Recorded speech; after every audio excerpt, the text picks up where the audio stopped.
Okay, let's dive in. When creators think about building a business, the picture that often comes to mind is that massive, kind of stressful product launch. Oh, yeah. The big one. Right. Months, maybe even years of work.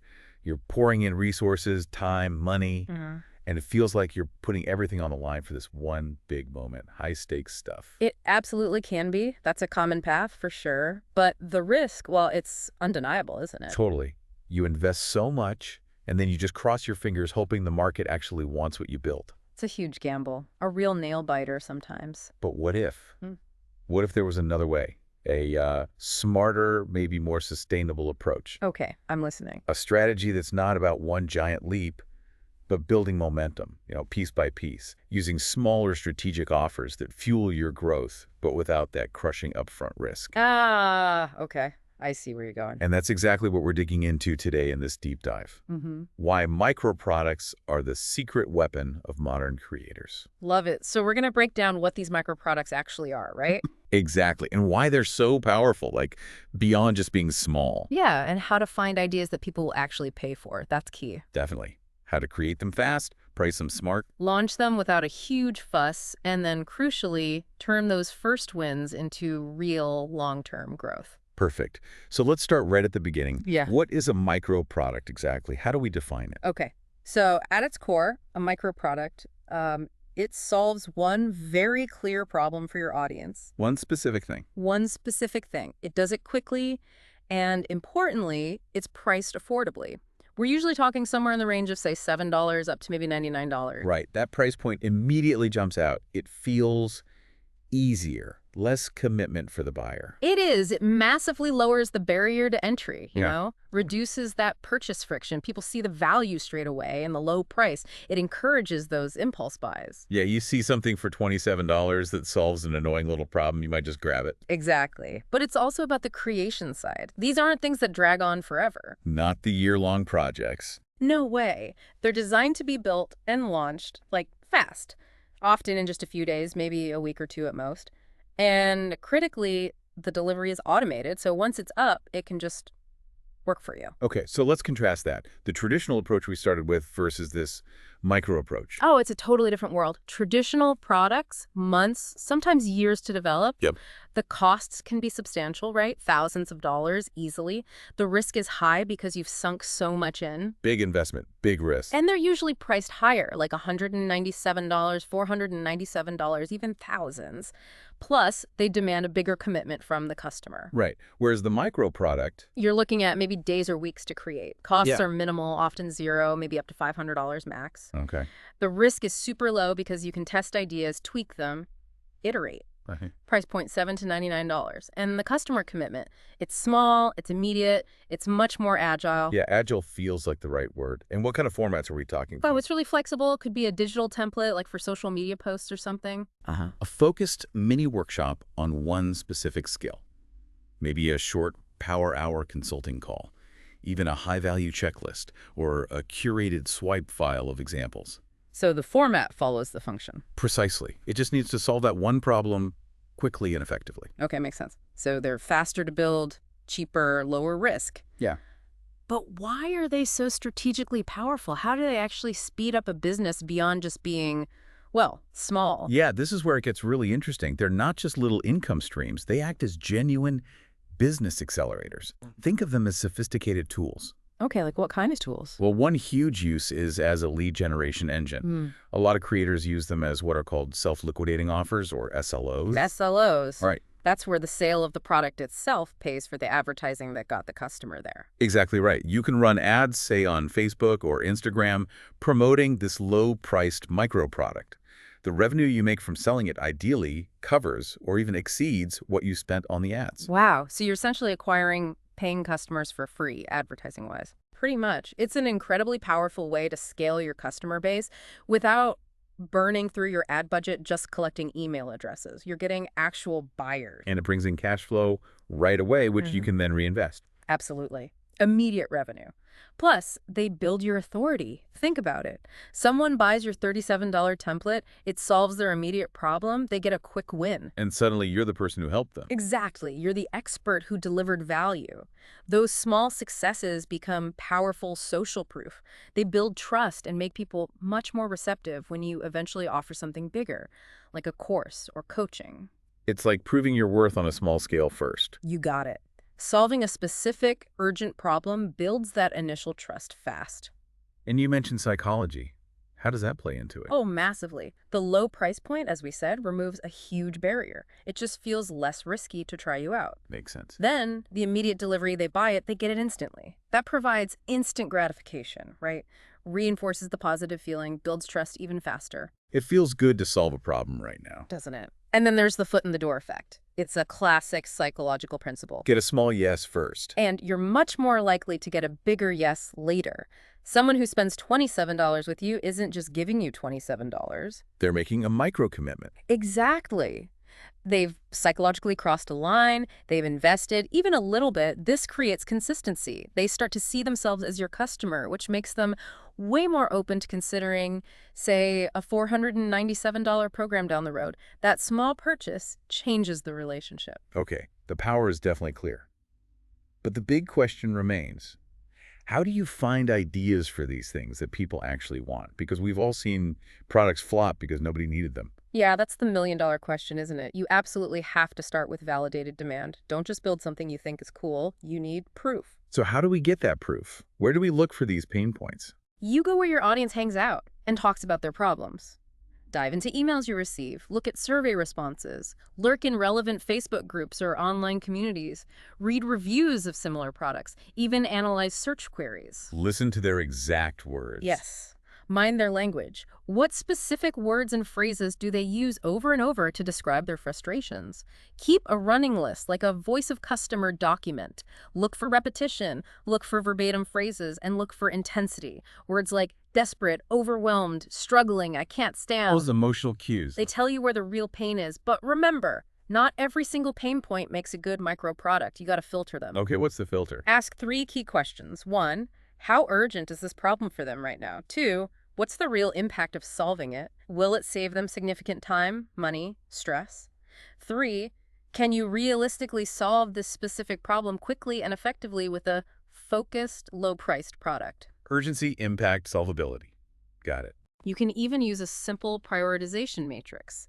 Track how often the problem comes up, frequency, how strongly people feel about it, intensity, and crucially, are they already spending money trying to solve this, even if they're unhappy with current solutions? So if they're already paying for something related, that's a good sign. It's a great sign. It shows they value solving the problem. Look for that sweet spot. High frequency, high intensity, active spending, and try to look beyond the surface complaint. Someone saying, my inbox is a nightmare, might actually need a simple system for managing tasks, not just email sorting tips. Find the underlying need. Okay, so we've identified some potential high-pain, high-urgency problems. How do we refine those ideas? Now you layer on some trend and niche scouting. See where those evergreen problems intersect with current interests or search behavior. So connecting the timeless problem with what's timely. Exactly. Use tools like Google Trends, Exploding Topics, check out what's popping on TikTok's Creative Center, even Amazon Movers and Shakers, or Answer the Public. Are people using new words to describe this old problem? Is there a rising interest? Like instead of just a planning template, maybe it's a digital detox planner, if that's trending. Precisely. It helps you position it, make it relevant now. Look for trends that are still growing, not totally saturated. And also look for those blue ocean opportunities, maybe an underserved subgroup within your audience, or a unique combination of skills you have, or even just presenting a solution in a novel format. Okay, pain points identified, trends layered on. But we still need to know, will they pay? The final critical hurdle before you actually build the thing, rapid validation. How rapid are we talking? Surprisingly fast. Often you can get a go-no-go signal in about 7 to 10 days. Start super low commitment, simple polls on Instagram stories, maybe a quick, hey, thinking about creating X, interested, post. Or set up a basic coming soon landing page that just collects emails. Just testing the waters initially. Yep, then dial up the commitment slightly. Try pre-selling it. Put up a minimal sales page just to outline the promise, the outcome. Offer a special founder's price, like 30–40% off for the first people who buy before it's finished. Creating incentive for early action. Right. Be super clear about the timeline when they'll get it. Offer a rock-solid refund policy to build trust. Then, track the numbers, how many signed up for the wait list, and, more importantly, what percentage of those people actually bought during the presale. And listen to the feedback during that pre-sale period. Oh, absolutely. What questions keep coming up? What are people hesitant about? What gets them excited? That feedback is pure gold, even if the idea doesn't quite validate. So you use a checklist at the end? Yeah, a simple decision checklist helps. Was the conversion rate strong? Maybe aim for 30% plus from waitlist to buyer. Was engagement high? Are you confident you can deliver the value? Does it fit your strategy? Is the price point making sense? Validation isn't just about getting a yes. It's about gathering intelligence to move forward smarter or pivot quickly without wasting months. Okay, fantastic. So the idea is validated, people are interested, they're willing to pay. Now we actually have to make the thing. And the mantra here is speed, right? Days, not months. Exactly. Speed is key. We use what I call the lean creation formula. It's 3 phases: blueprint, build, package. Okay, blueprint first. Blueprint is all about clarity. Get laser focused on the core promise. What is the single transformation this product delivers? Like, help wedding photographers organize client galleries in under an hour. One clear, measurable outcome. No fuzziness. None. And resist that temptation to add bells and whistles. Define the minimum viable product, the absolute simplest version that fully delivers on that core promise. Nothing more. Avoid the dreaded scope creep. It's the enemy. Choose the format that best delivers that outcome based on what you know and have maybe a PDF, a template, a short video series, then work backward from the customer's end result. What are the essential 3 to 5 steps they must take? That becomes your simple outline. Structure first, making it pretty comes later. Got the blueprint. Now, the build phase. How do we execute quickly? We use the 4D method. Draft, design, develop, deliver. First, draft. Get it all out fast. Set timers like 90-minute sprints. Just extract the knowledge. Don't worry about perfection at this stage. Dictation tools can be amazing here. Just get the raw material down. Exactly. Then, design. Take that raw stuff and make it user-friendly. Use templates. Good design here isn't about being fancy, it's about clarity. Visual hierarchy, consistent formatting, simple graphics so people can easily follow along. Make it easy to consume? Right. Next, develop. This is converting it into the final format, exporting the PDF, recording and editing the short videos, formatting the spreadsheet template, and crucially, set up your automated delivery system, whether it's through Gumroad, Podia, Thrivecart, whatever, and test the whole flow. Test, test, test. Always. And finally, deliver. Launch it, make it available. What kind of time commitment are we realistically looking at for these steps? If you're focused, it can be really quick. Drafting might be, say, 3–4 hours total. Design, using templates, maybe 2–3 hours. Develop and final formatting, perhaps 1–2 hours. Setting up the delivery and sales page, maybe another hour. You're talking potentially less than 2 full work days. Wow. That is incredibly fast compared to traditional products. It is. The key mindset is completion before perfection. Finish each phase in one go if possible. Use those timers. Constraints force focus and creativity. Get version 1.0 out there. You can always improve it. Which leads perfectly into the package phase. It's not just the content itself, but how it's presented, right? Oh, absolutely. Perception matters hugely. Yeah. First impressions, clean design, consistent branding, a polished cover image or thumbnail. These things signal quality and build trust before they even open it. Make it look professional. And ensure the buying experience is seamless. Instant access right after purchase. A clear welcome email with simple instructions on how to get started. Make it easy and frustration-free. And build in that feedback mechanism right away. Yes. Embed a link to a quick survey or just ask for replies in the welcome email. Plan to release version 1.1 based on that initial feedback, maybe within 2 weeks. Iteration shows you care and builds huge loyalty. Smart. What about platforms for delivery? Lots of options. Gumroad is simple. Thrivecart is powerful for funnels. Podia is good for courses. Shopify works too. Choose based on your tech comfort and your overall strategy. Things like fees, hosting needs, upsell capabilities matter. And the sales page copy needs to match the quality. Definitely. Focus your descriptions on the outcome, the transformation. Create pro-looking social media graphics in 10 minutes is better than 15 Canva templates. Use benefit-driven language. Highlight the what's in it for them. Exactly. Small things add perceived value to branded worksheets, checklists, including a couple of early testimonials. And finally, make this lean creation process a habit. Document your steps so you can repeat it easily next time. Blueprint, build, package. Fast, focused, repeatable. Okay, we've got the product. Now, pricing. That $7.99 range, how do we price strategically within that? Right, price isn't just a number, it's a signal. It signals your expertise, the value of the transformation. Customers aren't thinking about your hours, they're thinking, will this solve my problem fast? Is it worth it to me? That $7.99 range is brilliant because it's low enough friction for impulse buys, but still high enough to be seen as a serious solution. And psychology really kicks in here, doesn't it? Oh, big time. Things like the anchoring effect maybe show a regular price of $97 crossed out, making your $47 offer look like a steal. Right. Charm prices ending in 7 or 9, like $27 or $47, consistently tend to outperform round numbers like $30 or $50. It's a weird quirk, but it works. Interesting. Scarcity, when used genuinely limited time launch bonuses or introductory prices, increases urgency. Sunk cost consistency, like we discussed, that initial small purchase makes bigger ones feel more natural later, and social proof showing hundreds of people have used this, validates the price and reduces perceived risk. And the price point itself can attract different types of customers. Definitely. You can use price for strategic customer segmentation. Think about it. $7.19 offers. Often great for lead generation. They attract a broad audience, low risk, people just testing the waters. Okay. $27, $47, usually good for revenue generation.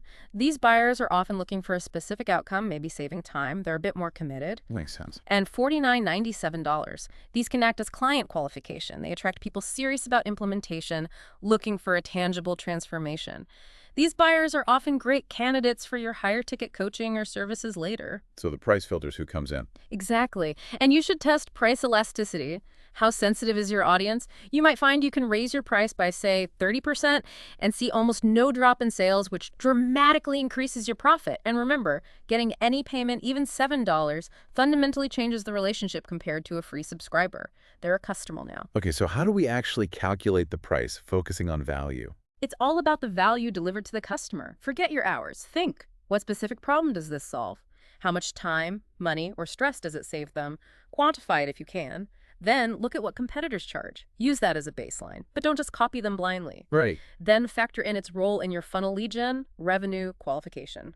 And finally, what profit margin do you need or want? So that example of the client onboarding toolkit, it saves the designer maybe $187 in time per client. Competitors are $47, $97. If it's meant to qualify clients for a higher service and needs a 40% margin, maybe $67 feels right based on that value and goal. That's exactly the thought process. Root the price in the perceived value and the strategic objective. And don't be afraid to offer options. Like bundles or upsells. Yeah, simple ones. Maybe the core offer is $27, add a relevant order bump for $17 right at checkout. Then maybe a one-click upsell for $97 after they purchase. Keep it simple, clear value progression. Adding a premium tier can even boost sales of the main offer through anchoring. Use price as a lever depending on who you're talking to. Exactly. Colder audiences might get the $727 offer to build trust. Warmer audiences, maybe $37, $67. Hot audiences, ready for more, could see $77, $97 as a step towards something bigger. You could even bundle 3 $29 micro products together at $79 specifically to use as an SLO to pay for ads. So pricing is super dynamic. It's revenue, marketing, qualification, all rolled into one. You got it. And use strategic promotions wisely. A founder's price for early birds, maybe a price increase when you release version 2.0 with improvements, or a genuine flash sale for a specific reason. Just maintain the value perception and always, always test your pricing. Okay, products built, prices strategically set. Now, the launch, we want speed and impact, right? Micro launch, macro reach. How does that work? Yeah, forget the massive month-long stress fests. A micro launch is fast, focused usually just 3 to 7 days, aimed at getting immediate results. But before you can announce anything... Preparation is key. Absolutely. First, clarify your primary business objective for this specific launch. Is it quick cash flow? Generating leads for a bigger offer? Segmenting your audience? Knowing your goal shapes everything you're messaging, the metrics you track. Got it. Then what? Craft your transformation hook. Turn the features into a compelling promise. Something like, finally organize your content calendar in under an hour, even if you hate planning. That hook becomes the core of all your promo material. Make the benefits super clear. Then, build anticipation with a short runway, maybe 5 to 7 days before the cart opens. This isn't just saying coming soon, it's strategic. What do you do during the runway? Drop teasers, ask questions in polls. What's your biggest struggle with X? Share behind-the-scenes snippets of creating it. Open a waitlist with an exclusive bonus or early bird price. Address frequently asked questions before they're asked. Build countdowns. Get people engaged and excited. Surface objections early. Exactly. Use problem-first content during this phase. Remind them of the pain point you're about to solve. And if you have any beta testers or early results, sprinkle in 2-3 specific, relatable testimonials during the runway. The waitlist seems really important for this. It is. It builds your pre-launch list, captures leads, and creates that psychological commitment we talked about. Offer a genuine incentive for signing up early access, a special discount, a complimentary resource. Keep the tech simple. Just tag them in your email system. Okay, runway's done, anticipation is built, launch day hits. What's the structure for that short 3-day push? Think synchronized communication across email and your main social platform. The 3-day micro-funnel structure is simple. Day 1 is the reveal, announce the offer, focus on the transformation. Day 2 is proof share testimonials, case studies, maybe a demo, highlight bonuses. Day 3 is urgency drive action with a clear deadline and final call. So email goes out, related social post goes up, maybe a short video, all reinforcing the same message each day. Precisely. Maybe a teaser email story on day 0. Day 1, reveal email, main social post, maybe a quick video explaining it. Day 2, email with testimonials, social post showing proof, maybe a demo. Day 3, final call emails, maybe morning and evening, urgent social posts with countdown. Keep the messaging consistent. Use curiosity in your subject lines and captions. Use interactive elements on social, like question stickers, to gather last-minute objections you can address. On launch day itself, share the why behind the product, the core promise, and the special launch offer. Middle day is all about building credibility. Final day is about clear, legitimate urgency. Authenticity is key, though, right? No fake scarcity. Absolutely. If it's an evergreen product after launch, be honest about that. But you can create urgency around launch bonuses or introductory pricing. Once that initial launch burst is over, you transition To making it sell continuously. Right. Set up an evergreen funnel if it makes sense. Use tools like Deadline Funnel or features within ThriveCart to offer personalized countdowns or limited time bonuses to new leads automatically. Turn it into an SLO if the math works, so ads pay for themselves ongoing. And expand reach beyond your own audience. Definitely. Micro products are perfect for affiliates because the low price point makes them easy for partners to promote and they convert well. Paid advertising, especially SLOs, and strategic partnerships doing affiliate swaps, joint webinars or lives, bundling offers, guest appearances. Collaboration builds your audience and borrows trust. And don't forget the launch content. Never. Repurpose everything. Yeah. Turn those launch emails into blog posts. Chop up videos into social shorts or reels. Use testimonials and ads or case studies. Create a promotional flywheel that keeps working for you. And critically, document your launch results, what worked best, what objections came up, which channels performed. Use that data to refine your next micro launch. It becomes a repeatable engine. Okay, incredible. So the launch was a success. Maybe you sold 50, 100, 200 copies. That first win feels great, but it's not the end game, is it? How do we build on that initial success for sustainable long-term growth? You're right. That first sale is just the starting line. Real sustainable growth comes from leveraging what's working through constant iteration, strategic sequencing of offers, and solid systems. Feedback becomes absolutely paramount after the sale. Listening to what actual customers are saying and doing. Exactly. Look at the data. Conversion rates, yes, but also refund rates, common support questions. These tell you where the product shines and where it might be confusing or falling short. Set up a simple automated feedback loop. Like an email asking for thoughts. Yeah, maybe send an email 72 hours after purchase. Ask specific questions. What was your biggest hesitation before buying? What surprised you most, good or bad? If you could add one thing to make this even more valuable, what would it be? And then actually do something with that feedback. Systematically. Tag the insights in a spreadsheet, missing feature requests, points of confusion, enhancement ideas. Review it bi-weekly or monthly. Look for patterns. Also, track engagement. Are people actually using it, opening the files, clicking links? Use that data to decide the next move for the product. Right, a simple decision matrix based on its performance, sales, refunds, customer feedback, and strategic fit. Does it still align with your goals? What's the next action? Improve it. Create a spin-off product based on feedback.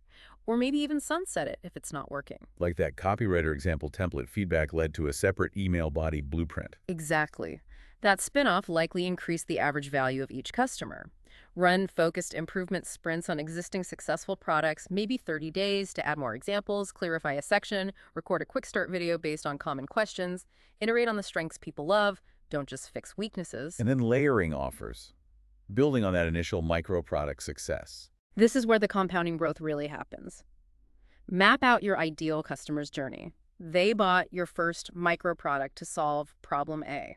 What's problem B they face next? What about problem C? Those become opportunities for your next micro products. Creating a pathway. Yeah, think about strategies like an ascension ladder. Product 1 leads to product 2, leads to product 3, each solving a slightly bigger or next step problem. Or parallel packs complementary solutions addressing different facets of one big challenge, like time management, one product on routines, one on task batching, one on focus. Or bundles and subscriptions. Seasonal bundles work well. A VIP library subscription giving access to your whole collection can turn one-time buyers into recurring revenue, or a subscription vault where you add new templates or mini trainings regularly. Stacking value over time. That productivity coach example is perfect. Right. 3 sequential micro products not only brought in 12 call a month, but also perfectly qualified leads for high-ticket coaching. Each micro product needs to stay focused on one problem, but they should logically connect within the larger transformation you offer. How do you manage building this ecosystem without getting totally overwhelmed? Systems and automation are your best friends. Automate everything routine. Product delivery, welcome emails, feedback requests, basic onboarding sequences. Set it up once, let it run. And those standard operating procedures again. Crucial. Document how to do repeatable tasks. Updating a product listing, issuing a refund, setting up an affiliate link. This creates consistency and, importantly, makes delegation possible. When do you think about delegating? Maybe when your micro product revenue hits a consistent level, like $2,000 a month.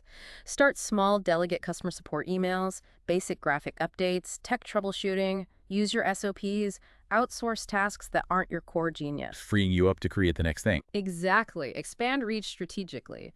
Affiliates love micro products. SLOs keep bringing in customers via ads. Partnerships amplify your message. Track your customer lifetime value, CLV. You'll see how that initial small purchase leads to bigger things. Keep an eye on key scaling metrics like retention, average order value, purchase frequency, and support time per sale. And fiercely protect your creative energy block out dedicated time each week just for creation. Wow. Okay, it's incredibly clear. Micro products aren't just small stuff. They are a fundamental strategic approach to building a more resilient, adaptable, and ultimately more profitable creator business. It's about leads, cash flow, authority, qualification, and building this interconnected ecosystem of value. Absolutely. It's about momentum built through incremental, validated wins. It shifts the focus from praying for one massive home run to consistently hitting singles and doubles, building a sustainable business step by step. It's less about perfectionism and more about quickly getting valuable solutions into the hands of people who need them. A really powerful mindset shift. So maybe the final thought for everyone listening is this. That first micro product success, however small it feels, it's not just about the dollars it brings in today. It's the foundation stone for building a business that grows stronger, more connected, and more valuable with every single iteration. So what's the one smallest, most focused problem you could solve for your audience, maybe even starting this week?